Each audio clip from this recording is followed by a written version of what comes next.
Cambridge and with Sean is a Weirding Way Media podcast. Do you want to hear my Fox Force 5 joke?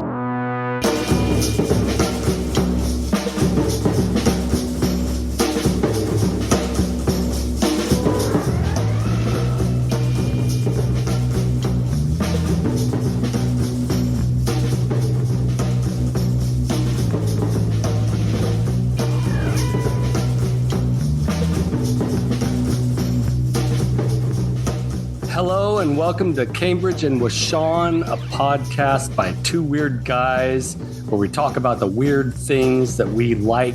My name is Ronnie, aka Skelevator. If I sound a little congested, that's because I'm just getting over a sinus infection, which has been a bit of a roller coaster the last few weeks. And I'm here with my pal Mark. And it's garbage day, as you can hear. Oh. Insert Silent Night, Deadly Night 2 clip now. Yes. Garbage day! We don't have a whole lot set up. This would normally, I don't know if you realized, Ronnie, would be our David Lynch recording. Oh, yeah, that's right. July is when we release our David Lynch episode, and that's going to just have to hold off.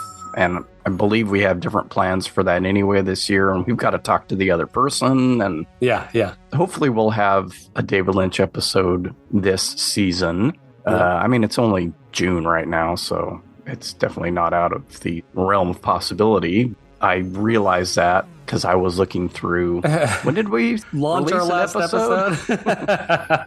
April, which means we recorded it in March, and I think we recorded it fairly early in March. Yeah, we did. It's been a really long time. Yeah, so this is going to be a fun episode, folks, where we just talk about all the crap that's been going on for the past 3 months. We got a lot to catch up on. Ketchup. I mean, speaking of David Lynch, I literally just, let's say, early this week, finished listening to your latest episode with Cleo on Wake Up Heavy, where you guys are jumping into Twin Peaks talk. Yeah. Folks, go listen to that. It's really great. And it's sort of like, it must be 'tis the season type of thing, because something about right now, the Lynchian wave is rising. It's, I'm feeling it.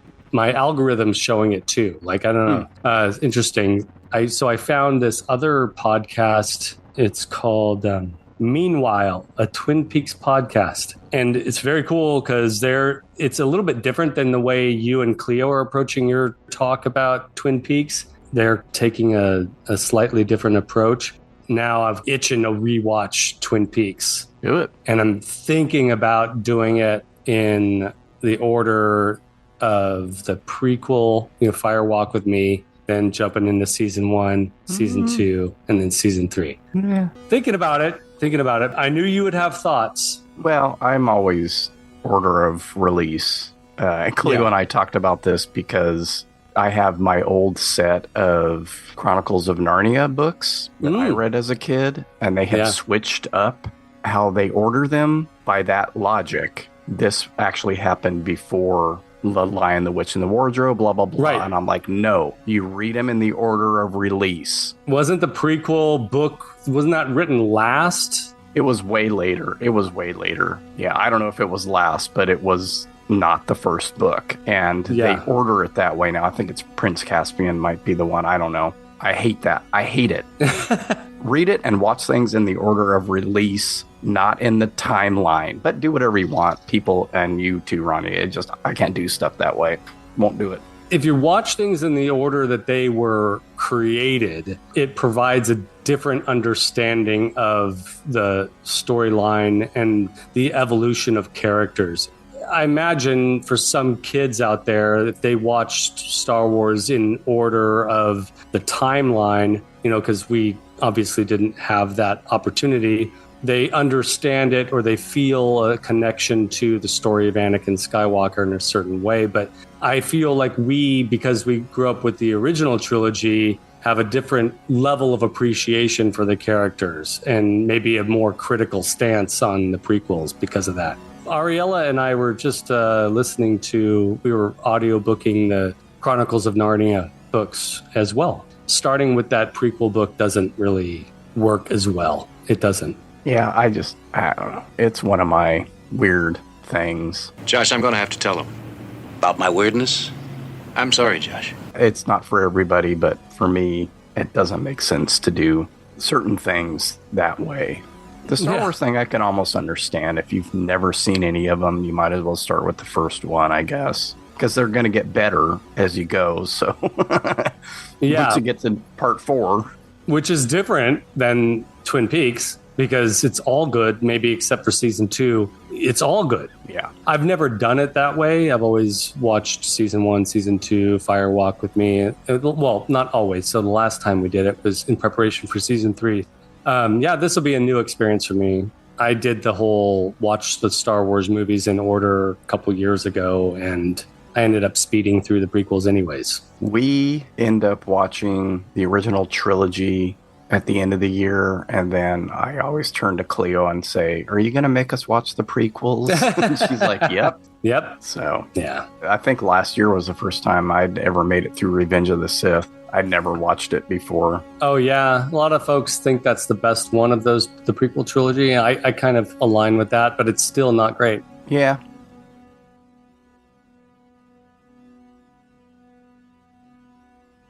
Sure.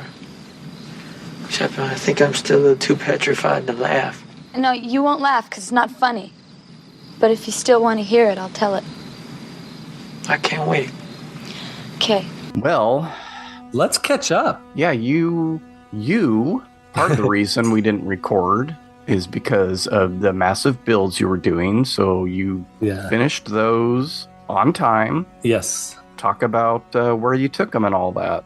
Yeah. There's been a lot that's happened with that since we talked last. And even since you came and helped me load them into the truck. Those builds really took a lot out of me. It was a lot of work. I took 1 or 2 sick days from my regular job as a way to sneak in some extra time. But I've got a full-time job. I would work on the evenings and on the weekends on these builds. I think that what you're hearing right now with the congestion, that's my body getting back at me. I shouldn't really complain about having a cold now because I went through that whole period of time without catching a cold, which was miraculous. And in fluctuating weather, too, because we've had, you know, over the last 4 months, it's been surprisingly cold, surprisingly hot, jumping back and forth. It's been super weird here in the Central Valley. These massive builds, if you're not familiar, you can watch the whole process of me building those things. There's a 13-part series on my YouTube channel where you can watch the process of me building them. They're commissioned for, it's called Masters of All Toys Toy Museum out in Arcola, Illinois, which is part of a wildlife adventure park that's out there. It's my understanding that there was a delay in shipping them. At this point, if we're listening to this at the beginning of, or at some point in July, they may have arrived by then. But apparently they're still in transit. I'm still sort of on edge as far as like whether or not they're actually going to make it there.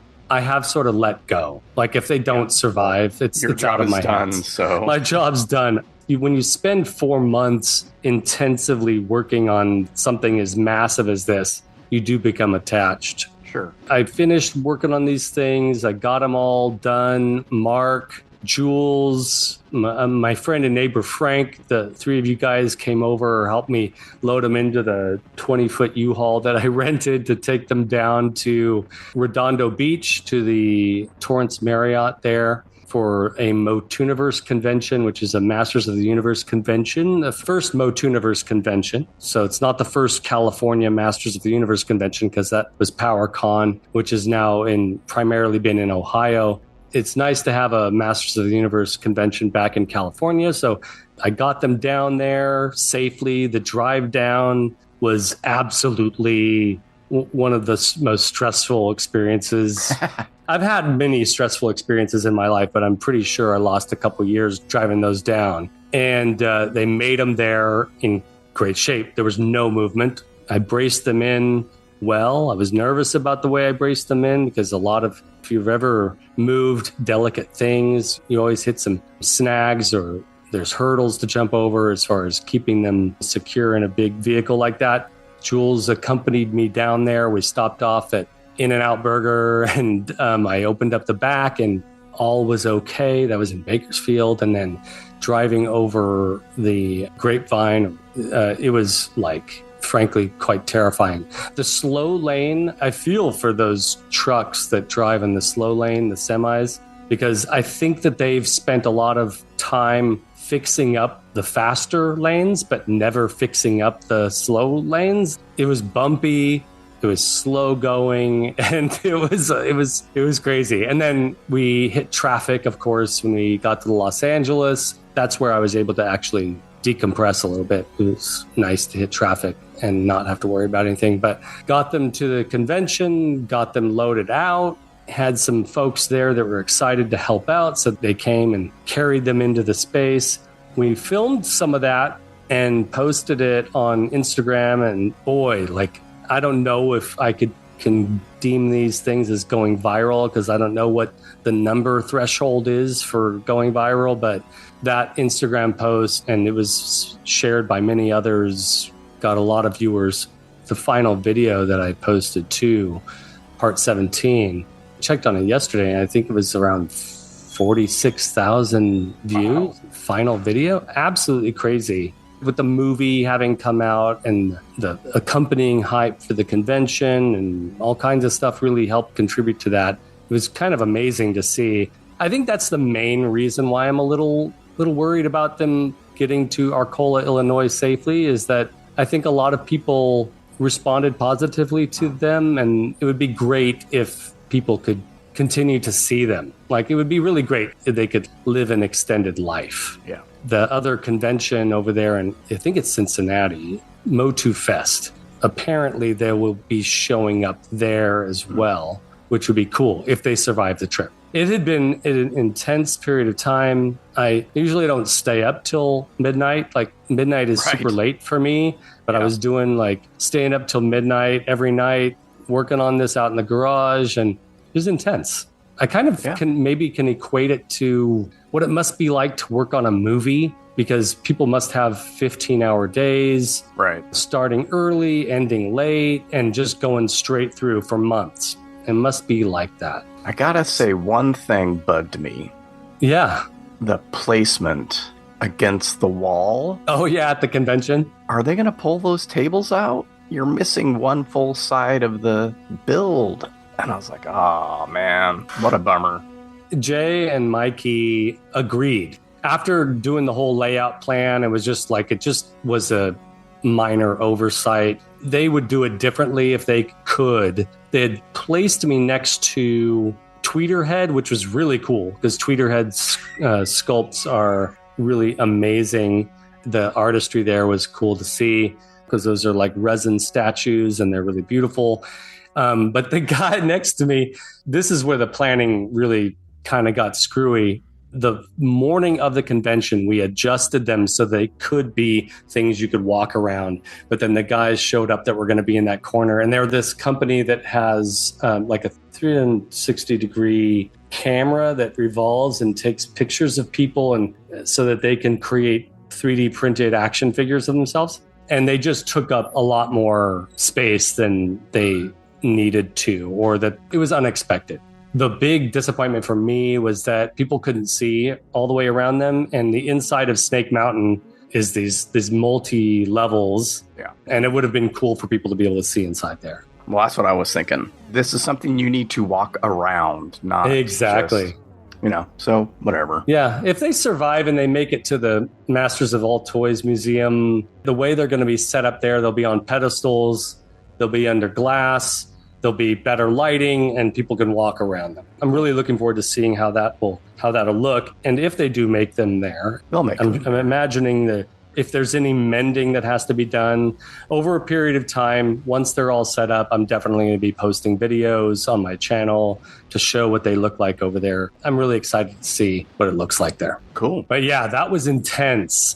I think what was really cool about that period of time too, where we weren't regularly meeting to talk, was being able to follow your progression on your channel, not new, but your reinvigorated YouTube channel where you've been making stuff too. Yeah, I think That was one of the reasons I looked to see when we had last released something, and that was early April. So Yeah. I think Mr. Grape was out or going to be out shortly after that. So then I did the Apple, and then I did the little video essay on the Munch Bunch stuff. Oh, which did pretty good, actually. Oh, good. So if I'm going to push anything, I'd push that one. I talked about it on episode 5 of the show here, and it's almost all the same information, but there was a new discovery of those designs being used for something else. So maybe go check that out. So yeah, 1, 2, 3, 4, 5, 6, 7, 8 videos, I guess, since then. Yeah. And I'm working on something right now. It's not taking up, but like I talked to you before we started recording, it doesn't take a lot of time. Or how do I phrase this?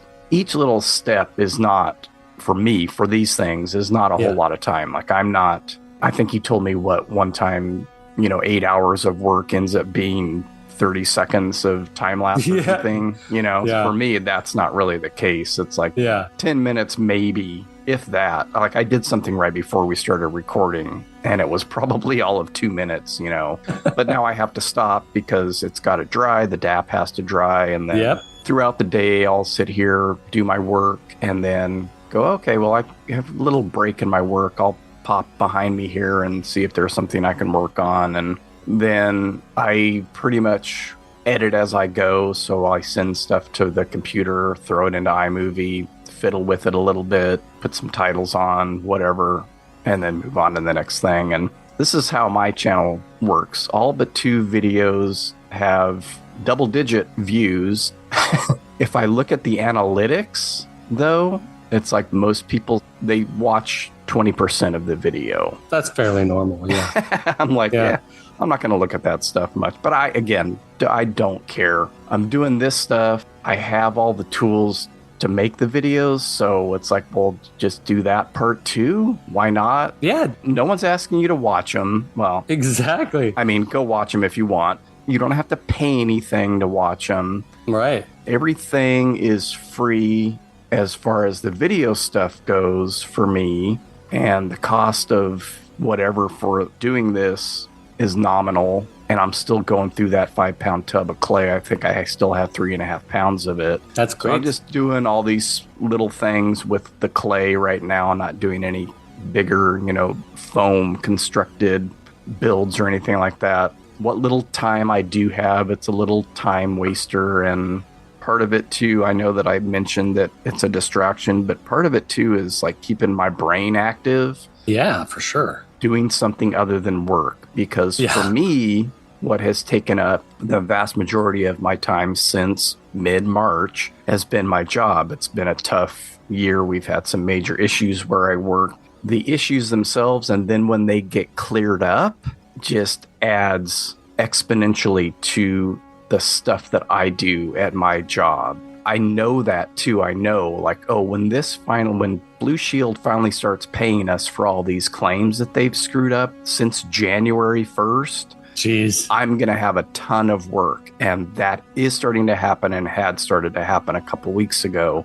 Another reason why we didn't record in April is that we had not an unplanned, because we knew it was going to happen, but we didn't know exactly when it was going to happen. My wife had sinus surgery. Oh, yeah. 3rd sinus surgery. And we had to travel to Stanford, to Palo Alto for that. We weren't sure what day it was going to be. And then when we found that out, we're like, well, how are we going to do this? Mm-hmm. Because that's a 3.5-hour drive. Yep. I don't want to get up at 4:30 and have to leave at like 5 or 6 to get somewhere by 9:30 or 10, and then have a 5-hour surgery or whatever, and then come home. So long day. When we found out when it was, we decided to go the day before, stay in a hotel in Palo Alto. Then that morning you can just wake up and do your stuff and go. So we lost 2 days there. I knew, like, I am not going to be able to edit anything after that because I'm going to be catching up on 2 days of missed work, so on and so on. And then the next week her and I had to go back a day trip for a follow-up appointment. And I had to drive because she still wasn't able to drive. That was cutting into time. And then, just basically work stuff. I mean, it was kind of a nice little trip because Cleo went with us too since she was out of school. She and I spent the day of the surgery mostly in San Jose. There's a pretty big mall there. Oh, yeah. Yeah, we've been there. Very nice mall there, actually. Yeah, it's nice. And, not all malls. Good food. Not all malls are dead because that thing was hopping, and it was Wednesday. Wednesday, fairly early in the day after they opened, obviously. But we spent, 3 or 4 hours having to kill time until her surgery was done and could go. And then we had to drive home after that. That's an exhausting day. I know how that is for sure. So hopefully this clears up because she suffers from sinus infections pretty regularly. And this is hopefully the solution to that. Yeah, fingers crossed for her. It sucks. I had sinus or septum surgery. You remember that? I had found out that I had had a sinus infection most of my life, apparently, and just had lived with it. That's how she is. It sucks. It's an amazing feeling once that issue is fixed and you can actually breathe through your nose. And if you've lived with something like that for so long, you just get used to it. I remember that feeling of after having had it fixed, of being able to breathe through my nose.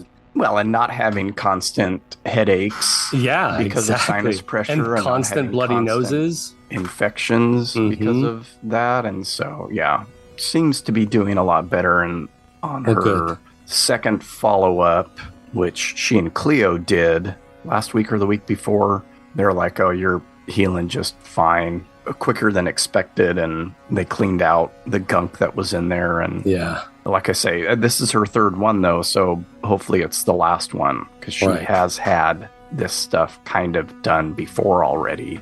Maybe not as intensely, but...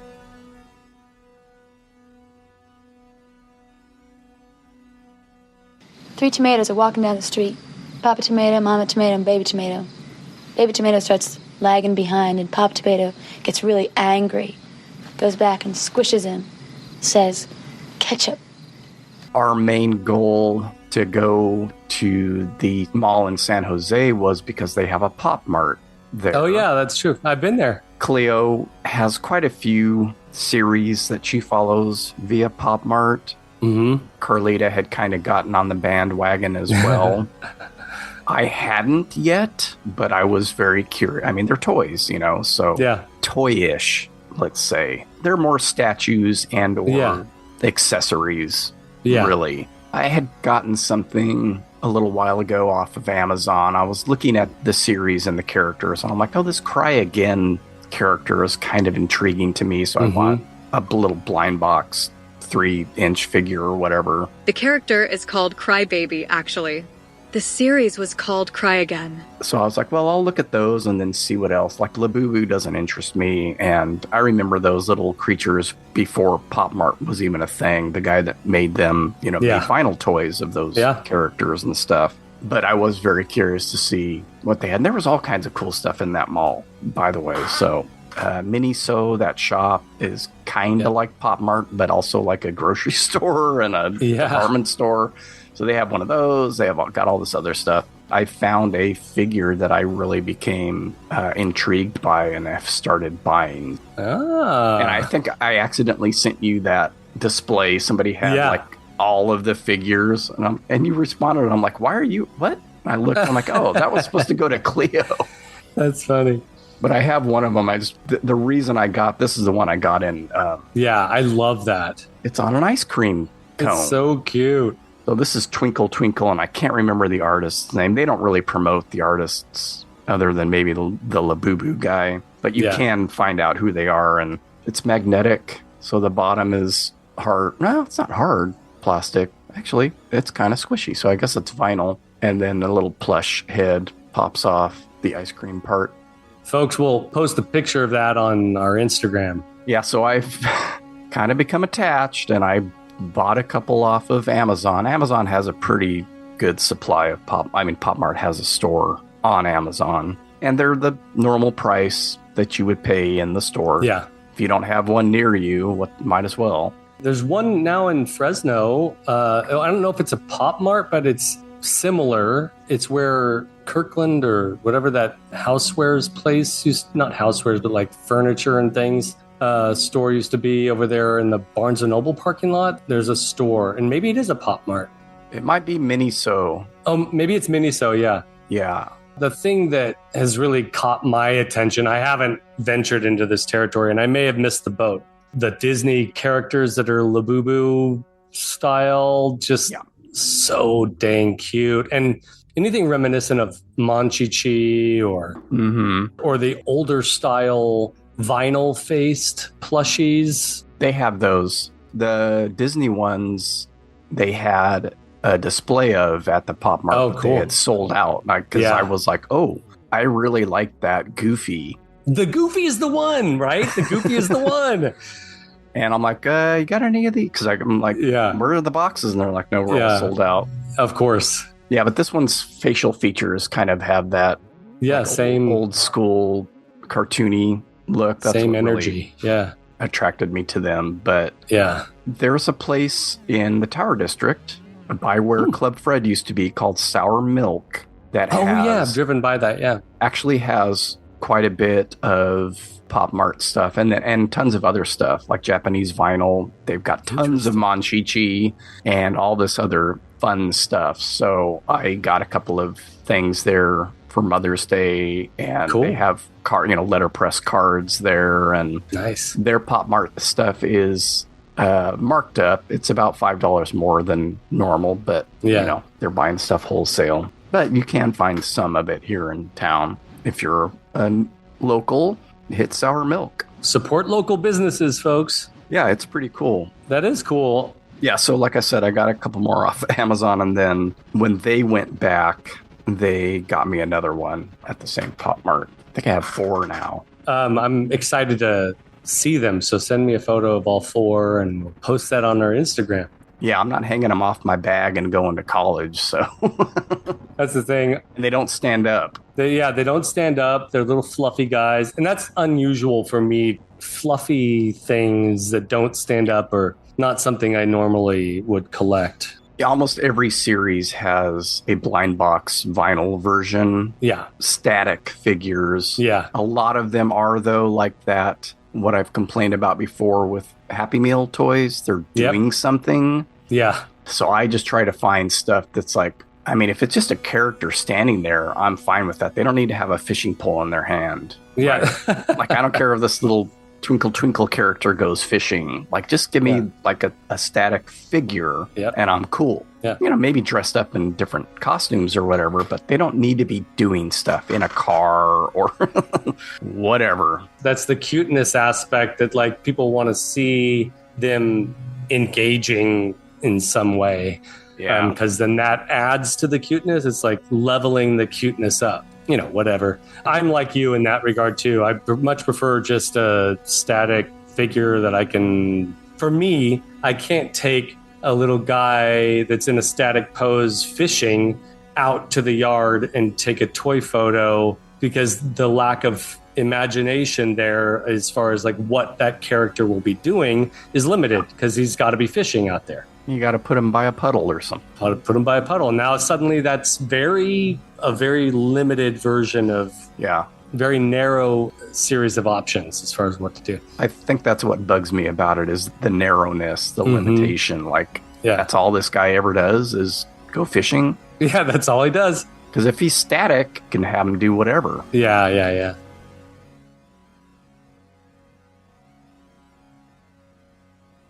You royal boob. So that was sort of my segue into what's been taking up my time and also what I've purchased because that has been it. I have not gotten any vintage stuff. I haven't hit eBay since we last spoke, and I don't think either of us had really been doing that.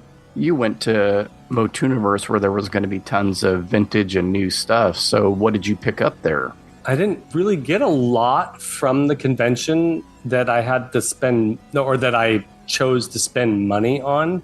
I did get a 2002 Masters of the Universe 2 Bad action figure, which is one of those characters that in the 2002 cartoon, Mike Young Productions cartoon version of that character. Such a cool toy. But I got a bunch of free stuff. Like I got Masters of the Universe poster for the movie, which I can talk about briefly too, because I've seen the movie. Got a plastic sword, which is promoting the film as well. And a bunch of stuff from friends. Like, I don't know if you saw me post this, but a really cool action figure from this guy, Total Madness Customs. It's TM Customs with a K _ and it's bootleg Zombie King. So this guy makes these G.I. Joe 3.75 inch custom action figures and has been making these flocked Moss Man action figures that are in G.I. Joe style. And so he gave me this guy and he's amazing. He comes with a rifle, which is hilarious there. But the fact that he's flocked and his head is, I think it's 3D printed and then custom painted based on the vintage action figure of Moss Man, that was a really cool thing and definitely a prized possession that I was able to bring home from the convention. Leading up to the convention, a little something that I thought was fun, I don't think I've talked about it here yet, is that there was or maybe we did talk about it. Did I talk about my Make Stuff stickers? On here? No, they hadn't happened yet. There was a recent commercial for the MacBook Neo. The promotions of the MacBook Neo showed the typical thing that's trending right now, which is the top part or the back of the screen with a bunch of stickers on it. A lot of youngsters are doing that these days. And one of the stickers on there was a sticker that said Make Stuff, and it was in the style of the Masters of the Universe logo. I saw that. In fact, all of us, we were watching the commercial, all of us said, oh, did you see that here at home? It was very cool. And so I looked it up. I thought for sure that's got to exist out there. Still, as of this moment, no one has made a sticker like this. So I took advantage of our contemporary technology and used AI. So I took a picture, a screenshot of the computer. Of course, it was very low resolution because I had to zoom in to the screenshot in order to get it centered on my screen. And then put that into AI and just typed in the instructions, make this high resolution. It created exactly the image in high resolution. And so I ordered 100 of these Make Stuff stickers and took them to the convention. I didn't take all 100, thank goodness, because by the end of the convention, all my stickers were gone. I got a lot of visits while I was there at the convention with those builds. A lot of people took those stickers home. You're telling me you stole a design from Apple. That's right. And then used AI. So you That's right. Killed rainforest to make this. This is what you're telling me. Yeah. Well, I'm super against AI, but listen, part of the issue is that like Apple didn't make this sticker available. It's this incredible sticker. Where did they get the idea from? Who made it? And it's completely unavailable to people. And it was just an incredible design. So yes, I had to do that for this. I know it's a desperate move on my part, but I'm normally anti-AI and all that stuff. I'm not going to make any more, and I'm not selling them, obviously. Apple, if you're listening. They're scrubbing our podcast to find this stuff out. They've got a whole team of chimpanzees looking this stuff up, typing in #MakeStuff. They never ding me for the music I use. It's only ever Spotify that does that, so I'm not worried about it. I'm not worried either. I was super excited. I made those. People took my Skelevator stickers. They took the Make Stuff stickers, and it was just a lot of fun. But yeah, I got to meet a lot of cool people there. I didn't talk about this yet. I got to meet the two people that really were incredible to meet. The two artists were Rebecca Taylor, who's the wife of Mark Taylor, who did a lot of the design work alongside her husband in the original toy designs. She did the cardboard illustrations that came with the original Castle Grayskull play set. Got to meet her and actually, didn't go up and get an autograph. I actually got a chance to talk to these people, which was really cool. Same thing with Rudy Obrero, who did a lot of the box art of the original toy line. The general aesthetic that many of us who were fans of the original toy line just exploded our brains. Really incredible stuff. Rudy Obrero, got to talk to him a few times, actually, and that was very cool, too. But yeah, meeting makers and people who are excited about Masters of the Universe and leaping from that foundation and creating their own stuff was just very, very cool. I did get a little bit, the thing I took away from that was, from the convention really, was getting the bug to get toys for myself. So when I went to see the movie, they had a popcorn bucket there that I absolutely couldn't resist. It's very cool. He-Man walking up the stairs in Snake Mountain, and Skeletor is on his Bone Throne. Bone Throne. That name will never not make me laugh. I know, it's hilarious. Got LED lights for the flames. Where the fuck does the popcorn go? I'll show you. In this tiny little thing in the back. It's not about the popcorn anymore, that's for sure. No, it's not. Yeah. It is not at all. But who would have thought that something like this would...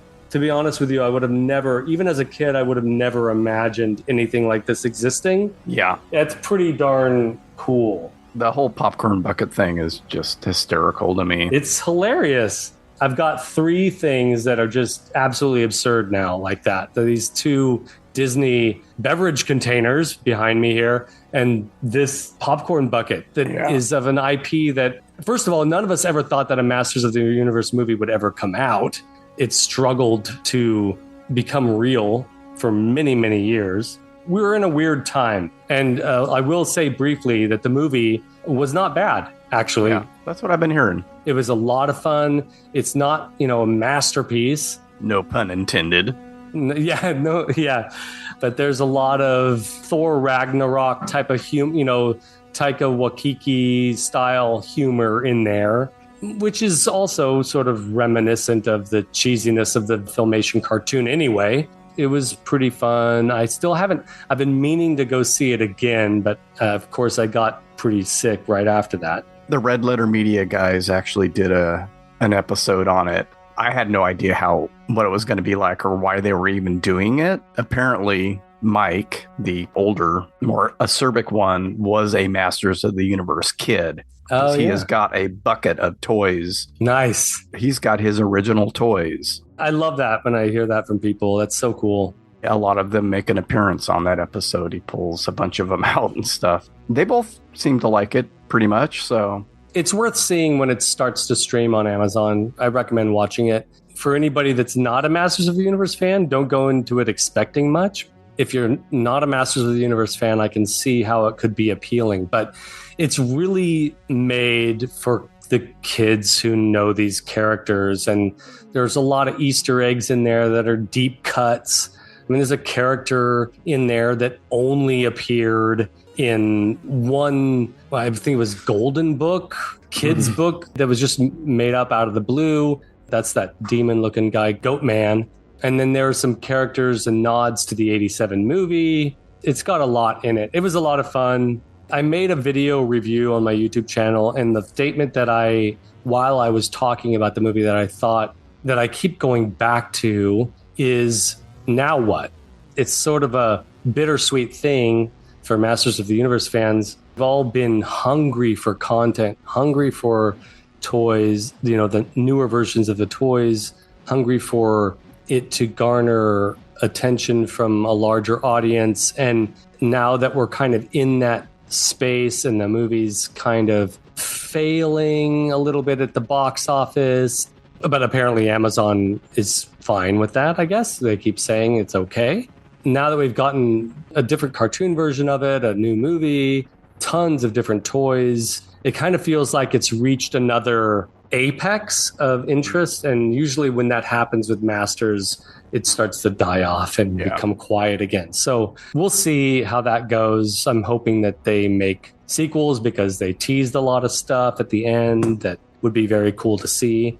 But if there's a lull, I'm at a stage where I would be okay with that, because that would mean that there would be another resurgence of interest down the line, perhaps. or that it might just take a break for a while.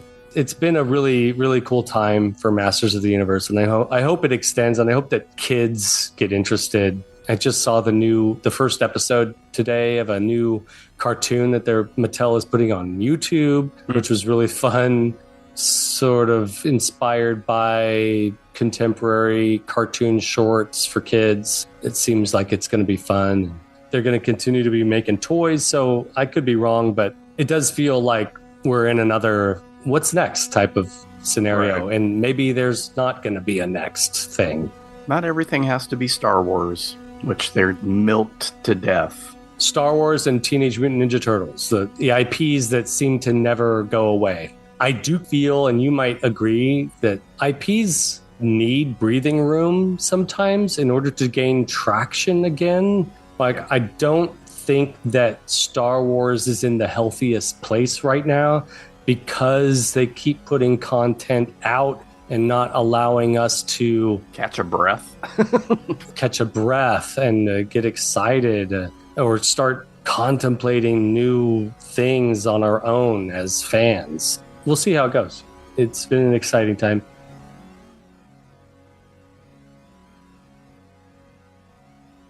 There's something about this that's so black. It's like, how much more black could this be? And the answer is none. None's more black. Another thing, too, we talk about this stuff often, so I might as well bring it up. I was at Ross. I saw that the Super 7 reaction figures of Spinal Tap were there for $5.99. They had Nigel Tufnell and David St. Hubbins and Derek Smalls, and I couldn't resist. There was a version of them on the Black Album card back, the Smell the Glove era of the Black Album of Spinal Tap, and absolutely could not resist that, and I'm stoked. And plus, anything Rob Reiner right now is just still pulling at my heartstrings, so there's that too. The only one I would get is if they made an Ed Begley Jr. Hell yeah, absolutely. Right? I mean, we've got, hopefully, Super 7, if you're listening, we know they listen to this. Do all the drummers. Yeah, do all the drummers. Do every drummer. And I would love an Ed Begley Jr. drummer. But yeah, that was a really cool find, too. That's the Ketchup of all the things, I think. I feel like, and you probably feel the same way because we talked when the recording was off about work and you talked about it here, but I really feel like I've been through the gauntlet here. And I was just texting with Jules yesterday about this. Like, I don't even know what to do next. That's where my brain is right now. I don't know what to do next on the channel. I'm exhausted. I'm excited because I was able to take some of the money that I got from the builds and get myself a new camera to use for the channel, which is super excited about. And I've messed around with it a little bit.